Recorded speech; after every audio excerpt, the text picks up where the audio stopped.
Panorama group, जो सोचता है वो करता है। दिल्ली में प्रदूषण को लेकर आम आदमी पार्टी की गंभीरता का अंदाजा कल हमने देखा।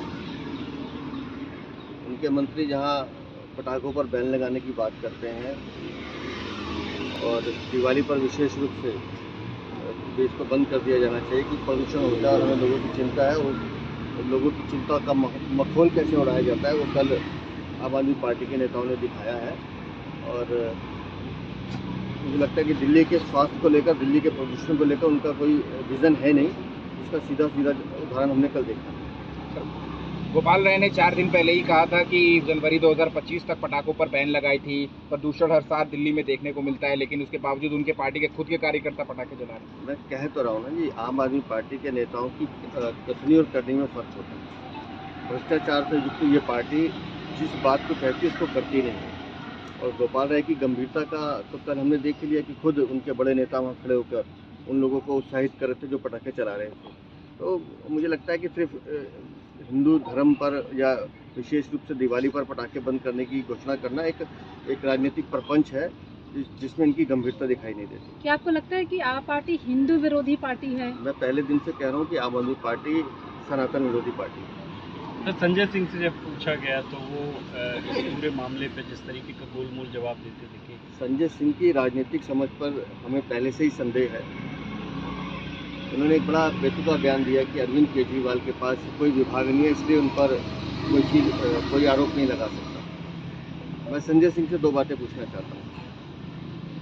देश भर में कोई एक उदाहरण बताएं कोई ऐसा मुख्यमंत्री जिसके पास कोई विभाग नहीं है।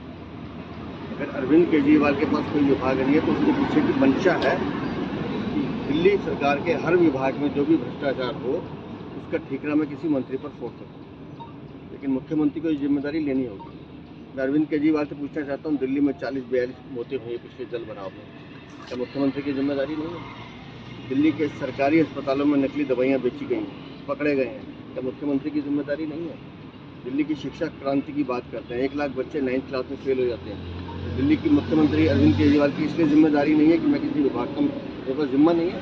ये अपनी जिम्मेदारी से भागना और भ्रष्टाचार को पीछे से खेलना, ये अरविंद केजरीवाल का पक्ष है, जिसे आम आदमी पार्टी लगातार भुनाती है।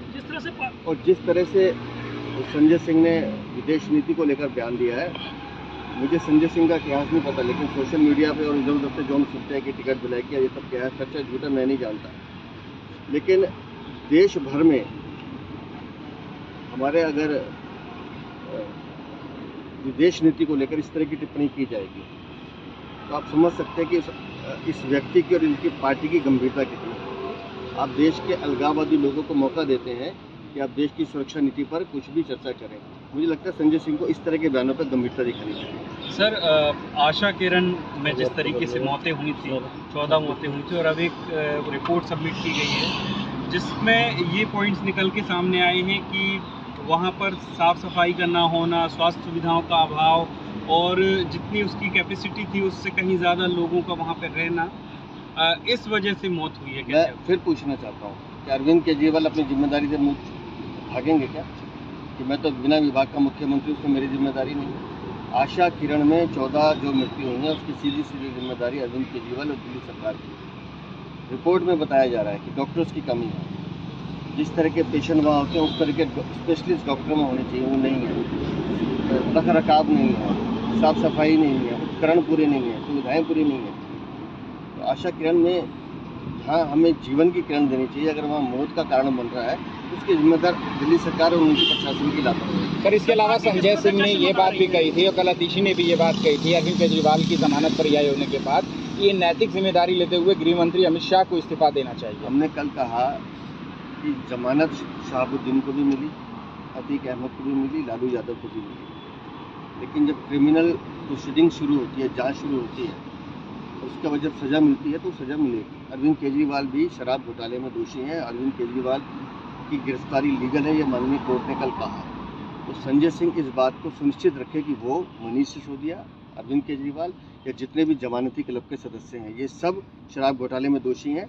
जमानत एक प्रक्रिया है जो मिली है, लेकिन जैसे जैसे क्रिमिनल जाँच आगे बढ़ेगी केस आगे बढ़ेगा, इन सबको सजा भी निश्चित रूप से होगी। जैसे वो कह रहे हैं कि पार्टी जो जिस तरह से कहा है कि सीबीआई तोते का पिंजरा है, और इस बयान को लेकर वो इस तरह से साबित कर रहे हैं कि जैसे जो है वो उनके साथ में जो है वो नाइंसाफी की गई है। हालांकि दो विरोधाभासी बयान जो है इस मुद्दे मैं पर फिर जो कह जजेस रहा के हूँ कि रहे दोनों जजेस के बयानों को आप गंभीरता से देखिए। दोनों जजेस के बयान जब डिफरेंट होते हैं तो कोर्ट का वर्डिक्ट जो राइटिंग में आता है उसको मानना चाहिए। उस राइटिंग में वर्डिक्ट में कहीं भी इन बातों का जिक्र नहीं है। पॉलिटिकली जो उनको सूट लगता है आम आदमी पार्टी के नेता को उन्होंने उठाया हो, लेकिन मुझे लगता है न्यायपालिका की टिप्पणी को कम से कम राजनीतिक दृष्टि से नहीं देखना चाहिए।